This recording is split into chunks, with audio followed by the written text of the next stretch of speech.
toutes et à tous et bienvenue dans l'édition de la revue de presse française sur la RDS pour ce mardi 13 septembre 2022. Ici Yannick Lalène à la présentation, M. Rodona en console technique. Comme toujours, on a le journal L'Express et Midi Madagascar, mais avant de commencer, je vous invite à suivre jusqu'à la fin cette édition. À la ligne du journal, l'Express de Madagascar, soutien de la BAD, l'émergence industrielle en marche, le lancement du projet d'appui à l'industrialisation et au secteur financier s'est déroulé hier au Carleton en présence du ministre de l'Industrialisation, du Commerce et de la Consommation ainsi que du ministre de l'Agriculture et de l'Élevage.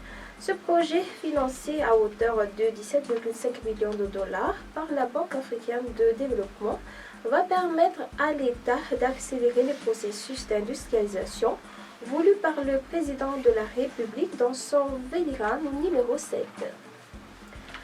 Secteur minier, reprise prochaine de l'exportation légale de l'or. Au dire du ministre des Mines et des Ressources stratégiques, Olivier Erinjain Rakutmanal, sur la chaîne nationale, la réouverture de l'exportation de l'or n'est plus très loin.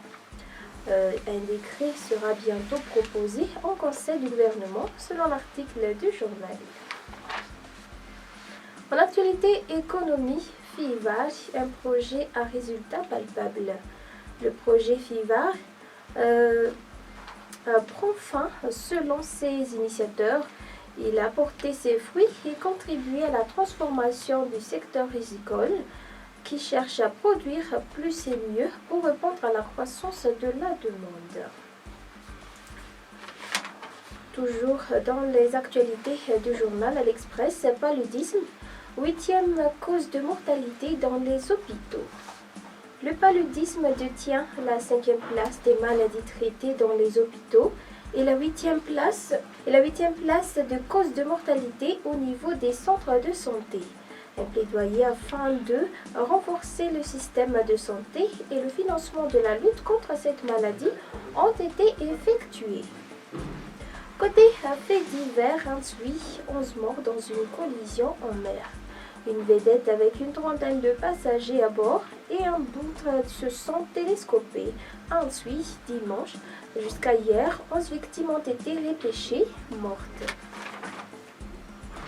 Poursuivant par le journal Midi Madagascar à la une, indice de développement humain. Madagascar, 173e rang sur 191 pays dans le monde. Dans l'actualité politique présidentielle de 2023, vers un appui de l'OIF. La secrétaire générale de l'OIF, Louise, a été reçue par le président Adjel hier, d'après l'article recueilli par le journal. Et côté Ilseparks revendications, réunion reportée en octobre. Restons toujours dans l'actualité politique FFKM. Un culte œcuménique pour le salut et la refondation du pays. Devant le contexte particulier que les pays traversent ces derniers temps et à l'approche des prochaines échéances électorales, les initiatives ne manquent pas afin d'assurer un climat politique serein. Hier, c'est au tour du Conseil œcuménique des Églises chrétiennes de Madagascar de faire savoir ses souhaits d'organiser un culte œcuménique pour le salut et la refondation.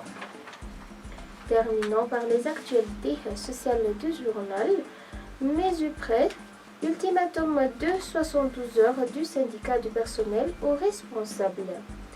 Les agents du ministère de l'enseignement supérieur et de la recherche scientifique montent au créneau. Ils revendiquent leurs droits et exigent des réponses satisfaisantes. Côté VIH-Sida, augmentation du nombre des adolescents infectés.